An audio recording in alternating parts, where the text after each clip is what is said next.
მოგესალმებით მეგობრებო, ჩვენ წინა ვიდეოში ვისაუბრეთ თუ რა ჩვენეს სოსოს სინამდვილეში და ამ ვიდეოში უკვე ვისაუბრებთ თუ რას გადარჩა ქართველი იუთუბერი და როგორ გადარჩა ჩრდილოეთ კორეელი მცველის წყალობით. გამოკრულია ლიდერების ფოტოები, აი ამერიკას სტუდენტზე ალბათ გაგიგიათ რა დაიჭირეს. სასტუმროდან მოიპარა აი რაღაცა მსგავსი ფოტო რა. რადგან როგორც კი ეს მონაკვეთი ვნახე სოსოს ვიდეოდან, ეგრევე ძალიან ცნობილი და დრამატული ისტორია გამახსენდა. ნახე, აი არ შეიძლება გადაღება. ვიდეოს გადაღებასაც კი კრძალავენ და მოიპარა, წარმოიდგინეთ ეს ფოტო რა. რა ვიცი, ხა ჩვენ იმდენი წესი გაგვაცნეს, აქ დარწმუნებული ვარ, ეგეც ინფორმირებული იყო რა და ეგეთი რამე როგორ გაბედა არ ვიცი. დღეს მოგიყვებით ერთ ახალგაზრდაზე, რომელიც უბრალოდ მოგზაურობის სურვილით გაემგზავრა ჩრდილოეთ კორეაში, მაგრამ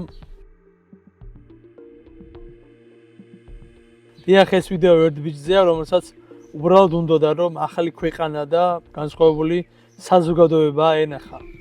ამ ვიდეოში გაიგებთ ვინ იყო ოტო უორმბირი, რატომ დაიჭირეს ის და რა დაემართა მას ჩრდილოეთ კორეული რეჟიმის ხელში. და როგორ იქცა უბრალო ამერიკელი ტურისტი დახურულ სახელმწიფოსთან დიპლომატიური ბრძოლის სიმბოლოდ. მე ყოველკვირა გიყვები ისტორიებს, ზოგჯერ კვირაში რამდენჯერმე, რომელთა უმეტესობა ქართულ ენაზე პირველად ჟღერდება ჩემს YouTube არხზე. ამიტომ ეს ისტორიები რომ არ გამოგრჩეს, არ დაგავიწყდეს არხის გამოწერა და ზარიზღილაკის დაყენება. ახლა დააჭირე ვიდეოს დალაიქებას და დავიწყო. ოტო უორმბირი დაიბადა 1994 წლის 12 დეკემბერს ცინცინატიში, ოჰაიოში. უორმბირის დედა იყო ებრაელი და უორმბირის თავს ებრაელად მიიჩნევდა. სწავლობდა ეკონომიკას და ნამყოფი იყო ისრაელში, ევროპაში, კუბასა და ეკვადორში. უორმბირს 2016 წლის დასაწყისში დაგეგმილი ჰქონდა სწავლის გაგრძელება ჰონგ-კონგში და მანამდე სწორედ საახალწლო პერიოდში გადაწყვიტა ჩრდილოეთ კორეა ენახა და ამისთვის მან ჩინეთში დაფუძნებულ ტურისტულ კომპანიას მიმართა, რათა დაეჯავშნა ჩრდილოეთ კორეის მიმართულებით ახალგაზრდა პიონერის ტური. სწორედ ასე ერქვა ამ ტურს ახალგაზრდა პიონერის ტური. ეს კომპანია ჩინეთში დაფუძნებული იყო ორი დასავლელის მიერ და ჰქონდა ძალიან უცნაური სლოგანი. დანიშნულების ადგილი, სადაც გამგზავრებას დედა არ გირჩევთ. ასეთი სლოგანი ჰქონდა ამ ტურისტულ კომპანიას. $1200 ღირებულების 5დღიანი და 4ღამიანი ახალი წლის წვეულების ტურის დეპოზიტის გადახდის შემდეგ ოტომ ელექტრონული პოსტიდან შეიტყო, რომ კორეულ ვიზას კომპანია აუღებდა თავად და მას აეროპორტში ტურისტულ ჯგუფთან შეხვედრისას გადასცემდა. ამიტომ ოტო ჩინეთში სხვა ახალგაზრდა პიონერებს შეხვდა და 29 დეკემბერს ძველი საბჭოთა თვითმფრინავით ფხენიანისკენ გაფრინდა. ჩრდილოეთ კორეის დედაქალაქში სასაზღვრო პოლიციამ მთელ ტურისტულ ჯგუფს კამერები ჩამოართვა და სმარტფონებზე თითოეული ფაილი გადაათვალიერა, რათა დარწმუნებული იყვნენ, რომ არც ერთი ტურისტი ჩრდილოეთ კორეის ტერიტორიაზე არ შეიტანდა დივერსიულ ფოტომასალას. დივერსიულ ფოტომასალაში მივხვდით ალბათ რაც იგულისხმება, რაიმე ისეთი, რაზეც ასახული იქნებოდა, როგორ ცხოვრობენ ჩრდილოეთ კორეის ფარგლებს მიღმა ადამიანები. ამის შემდეგ უორმბირმა საპასპორტო კონტროლი გაიარა და თავისუფალი სამყარო სამუდამოდ დატოვა. ფხენიანში ყოფნის დასაწყისში ოტო და სხვა ახალგაზრდა პიონერები ამერიკულ საზღვაო ძალების სადაზვერვო გემ USS პუებლოზე აიყვანეს. როგორც გახსოვთ, ასე გაუკეთეს სოსოსაც.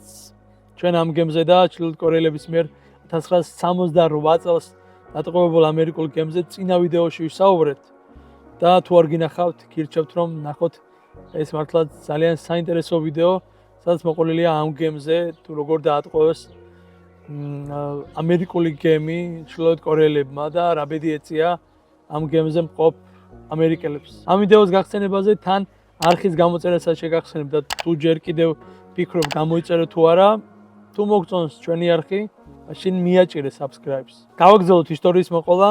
ნავიდან გადმოსვლისას ოტო ცოტა შოკირებული იყო, ეს თქვა დენი გრატონმა, შუახნის ბრიტანელმა, რომელიც მასთან ერთად იყო, ეს ბრიტანელი თურმე იყო მისალოცი ბარათების გამყიდველი და მთელი ტურის დროს სწორედ ოტოსთან ერთად იყო. ამის შემდეგ კიდევ ერთ მომენტს გაგახსენებთ სოსოს ვიდეოდან, როგორც გახსოვთ, სოსო მიიყვანეს ტურის სხვა წევრებთან, ჯგუფის სხვა წევრებთან ერთად ჩრდილოეთ კორეელი ლიდერების ძეგლთან, რათა პატივი მიეგოთ მათ შორის ტურისტებს და იგივე გაუკეთეს ახალგაზრდა პიონერებსაც, რომლებიც ასევე სოციალურ მსგავსად მიიყვანეს ქვეყნის მმართველების ბრინჯაოს ქანდაკებების მოსანახულებლად. თუმცა განსხვავება ამინში იყო, როგორც გახსოვთ, დეკემბრის ბოლოს ეწვია ეს ჯგუფი კონკრეტულად სოსუსგან განსხვავებით, რომლებიც ეხა გაზაფხულზე იყვნენ ჩრდილოეთ კორეაში, ისინი დეკემბრის ბოლოს ჩავიდნენ ფხენიანში, იქ თოვლი იყო და როგორც ვიდეო კადრებში ჩანს, ოტომ მოახერხა კულტურული განსხვავებების გადალახვა, იცინოდა და თოვლის გუნდებს ისროდა ჩრდილოეთ კორეელ ბავშვებთან ერთად. One more time. Ready? All right. Ready to throw it at me? 2. ამის შემდეგ ჯგუფი წავიდა თუ წაიყვანეს დიდრულ ბარში, სადაც ახალი წლის ღამე გაატარეს და დალიეს. თუმცა გრეიტონის თქმით, არავინ დამთვალა ზომაზე მეტად. მისივე თქმით, ჯგუფი ბარის შემდეგ გამოვიდა ფხენიანის მთავარ მოედანზე, სადაც წლის ბოლო საათები ათასობით ჩრდილოეთ კორეელთან ერთად გაატარეს და ამის შემდეგ ჯგუფი დაბრუნებულა სასტუმროში Young Kagdo International Hotel-ში, რომელსაც თურმე კუნძულზე მდებარეობის გამო გასართობ ალკატრას უწოდებენ. უცხოელების გასამხიარულებლად 47 სართულიანი კოშკი აღჭურვილია 5 რესტორნით, რომელთაგან თურმე ერთი ბრუნავს, ასევე ბარითა და საუნით. იქვეა მასაჟის სალონი და სასტუმროს აქვს საკუთარი ბოულინგის დარბაზი. რამდენიმე ტურისტი სწორედ ამ სასტუმროს ბარში, ხოლო გრეიტონი ბოულინგზე წასულა.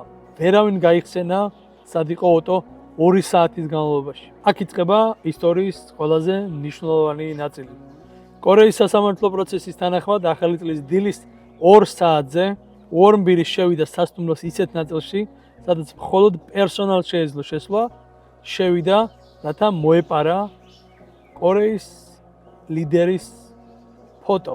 მეორე დღეს 2016 წლის 2 იანვარს ჯგუფი ტოვებდა ჩრდილოეთ კორეას. 2 დაღლილი მეგობარი იყვნენ ბოლოები, რომლებმაც პასპორტები გვერდიგვერდ ერთ მაგიდასთან წარადგინეს. პაუზა უხერხულად გაიწელა და გრეიტონმა შენიშნა, რომ ოფიცრები ყურადღებით ამოწმებდნენ დოკუმენტებს. შემდეგ მათთან 2 ჯარისკაცი მივიდა. ერთ-ერთმა ოტოს მხარზე ხელი დაარტყა. გრეიტონს უთქვამს: "კარგი, ესე იგი, ბოლოჯერ გხედავთ. ვორმბირს ცველებისთვის წინააღმდეგობა არ გაუწევია, ის შეშინებული არ ჩანდა და ნაწილობრივ თურმე გაიღიმა კიდეც."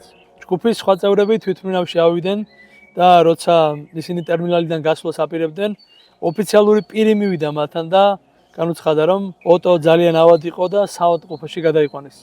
სხვებმა ქვეყანა ინციდენტების გარეშე დატოვეს. ჩრდილოეთ კორეის სახელმწიფო ცენტრალურმა საინფორმაციო სააგენტომ თავდაპირველად ყოველგვარი დაკონკრეტების გარეშე გამოაცხადა, რომ ვორმბირი სახელმწიფოს წინააღმდეგ მტრული აქტის გამო დააკავეს. 완비오 오토 프레데리크의 요청에 따른 국내외 기자회견을 로카시랑으로 보내드리겠습니다. ამერიკის სახელმწიფო დეპარტამენტის სპეციალურმა წარმომადგენელმა ჩრდილოეთ კორეაში ადამიანის უფლებების საკითხებში რობერტ კინგმა მანამდე 10-ზე მეტი დაპატიმრებული ამერიკელის უსაფრთხოდ გათავისუფლებაში მიიღო მონაწილეობა. ამიტომ მან იცოდა, რა მოხდებოდა. პირველ რიგში ოტო იძულებული გახდებოდა ეღიარებინა რეჟიმის ძირის გამოთხრის ფაქტი და ამ სიტყვის ჩანაწერები შიდა პროპაგანდად გამოიყენებოდა ჩრდილოეთ კორეელების დასარწმუნებლად, რომ ამერიკა მათ განადგურებას ცდილობდა. შემდეგ ოტოს სავარაუდოდ დააპატიმრებდნენ და მის თავისუფლებას ჩრდილოეთ კორეელები ვაჭრობის იარაღად გამოიყენებდნენ, რათა მაღალი რანგის ამერიკელი მაღალი შინოსნის ვიზიტი ან ბირთვულ ან სანქციებთან დაკავშირებულ მოლაპარაკებებში დათმობები მიეღოთ. ოჯახთან შეხვედრისას კინგმა გააფრთხილა ისინი, რომ ჩუმოტყოფილი იყვნენ, რათა თავიდან აიცილებინათ რეჟიმის არაპროგნოზირებადი გაღიზიანება. ჩრდილოეთ კორეა 6 კვირის განმავლობაში უარს აცხადებდა განემარტა დაკავებულის არასწორი ქმედების ზუსტი შინაარსი. და 2016 წლის 29 თებერვალს გამართულ პრესკონფერენციაზე ვორმბირმა, რომელიც კითხულობდა წინასწარ მომზადებულ განცხადებას, აღიარა, რომ სადაა პროპაგანდისტული პლაკატის მოპარვა სასტუმროს მეორე სართულის მხოლოდ პერსონალისთვის დაშვებული ზონიდან. ის ამბობდა, რომ მან ჩაიცვა სპეციალური ჩექმები, რათა ჩუმად შეპარულიყო და მოეპარა პლაკატი. 지금부터 반공화국 족대 행위를 감행하다가 족발 체포된 미국 보지니아 종합대학 학생 완비오 오토 프레데리크의 요청에 따른 기자회견을 시작하겠습니다. 먼저 완비호가 발언하겠습니다. პლაკატზე კორეულ ენაზე ეწერა. მოდით ძლიერად შევიარაღდეთ კიმ ჩენ ინის პატრიოტიზმით.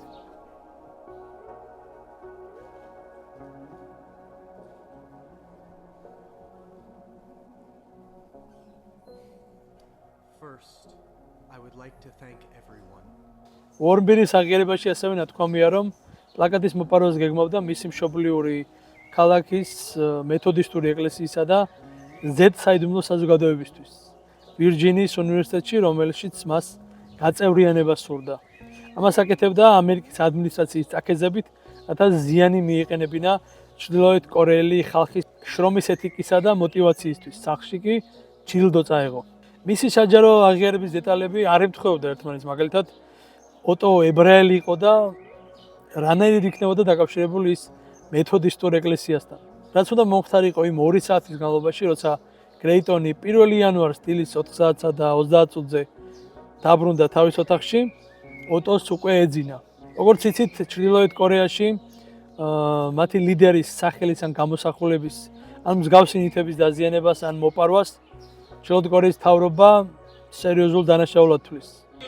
2016 წლის 16 მარტს ჩრდილოეთ კორეის უზენაესმა სასამართლომ განაჩენი გამოიტანა და დაადგინა, რომ ვორნბირმას ამერიკის შეერთებული შტატების მთავრობის მტრული პოლიტიკის შესაბამისად ჩრდილოეთ კორეის მიმართ ქვეყანაში ტურისტულად შესვლის შემდეგ ჩაიდინა დანაშაული, რათა შეელახა კორეელი ხალხის ერთიანობა. ამ განაჩენის გამოსატანად მისი სასამართლო პროცესის მტკიცებულებების გამოკვლევა შედგა, რომელიც გაგრძელდა დაახლოებით 1 საათის განმავლობაში. სასამართლოზე იყო მიტანილი მისი აღიარება, ასევე კამერების კადრები, თითის ანაბეჭდების მტკიცებულებები და მოწმის ჩვენება.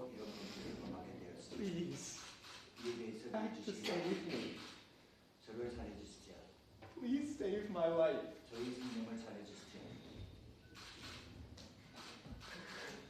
Please think of my family. I'm the oldest son in my family. 18 მარტს ჩრდილოეთ კორეის ტელევიზიამ გამოაქვეყნა დაბალი გარჩევადობის ვიდეო, სადაც ნაჩვენებია ობიექტი, რომელსაც ჩრდილოეთ კორეელი მეგზური უწოდებდა ვორნბირს, რომელიც ხსნიდა პლაკატს კედლიდან და დებდა იატაკზე. გადაღების დროით კი მითითებულია 01:57 საათი. ვორნბირის აღიარებაში ეწერა, რომ მან იმიტომ დატოვა პლაკატი სასტუმროში, რომ მიხვდა, რომ ის ძალიან დიდი იყო და წაღებას ვერ შეძლებდა. სასტუმროს ერთ-ერთმა კორეელმა თანამშრომელმა კი სასამართლოს უთხრა: როდესაც სამსახურიდან წამოვიდი, არაფერი იყო შეცვლილი, მაგრამ როცა დავბრუნდი, ჩავთვალე, რომ ვიღაცამ განზრახ ჩამოაგდო ლოზუნგი, ამიტომ დაუყოვნებლივ დაცვას შევატყობინე, რათა პლაკატი არ დაზიანებულიყო. შემდეგ შევატყობინე ხელისუფლებასაც. თავად ვორნბირის აღიარება კი ასე ჟღერდა.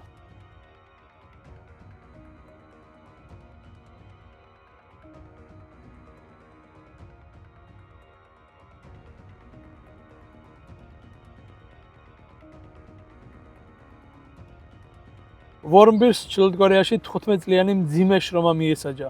Human Rights Watch-მა მის სასამართლოს კენგურუს სასამართლო უწოდა, ხოლო განაჩენს აღმაშფოთებელი და შოკის მომგვრელი. 2016 წელს ამერიკის შეერთებული შტატების პრეზიდენტი დონალდ ტრამპი გახდა. მან საპრეზიდენტო თანამდებობა ოფიციალურად სწორედ თებერვალში მიიღო. რობერტ კინგი პენსიაზე გავიდა.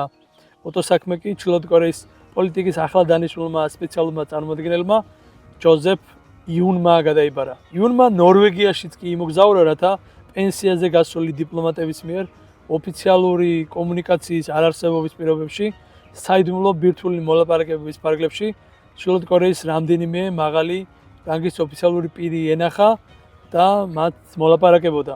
იუნი და ჩრდილოეთ კორეელები შეთანხმდნენ, რომ შვედეთის ელჩს შეეძლო ოტოსა და ჩრდილოეთ კორეაში დაკავებული კიდევ 3 ამერიკელის მონახულება.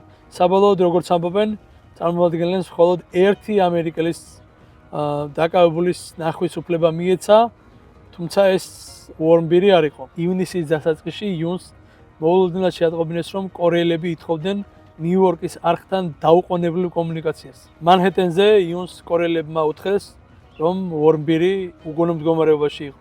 როცა ეს ტრამპმა გაიგო, მან იუნს გაუორმაგა ბრძანება, რომ დაუყოვნებლივ ჩასულიყო ჩრდილოეთ კორეაში და ვორნბირი ამერიკაში ჩამოეყვანა. ამერიკელებმა ჩრდილოეთ კორეელები პირდაპირ ფაქტის წინაშე დააყენეს და შეატყობინეს, რომ მალე ამერიკული თვითმფრინავი ფხენიანში დაეშვებოდა. თვითმფრინავზე კი ამერიკელი დიპლომატები და ექიმები იყვნენ.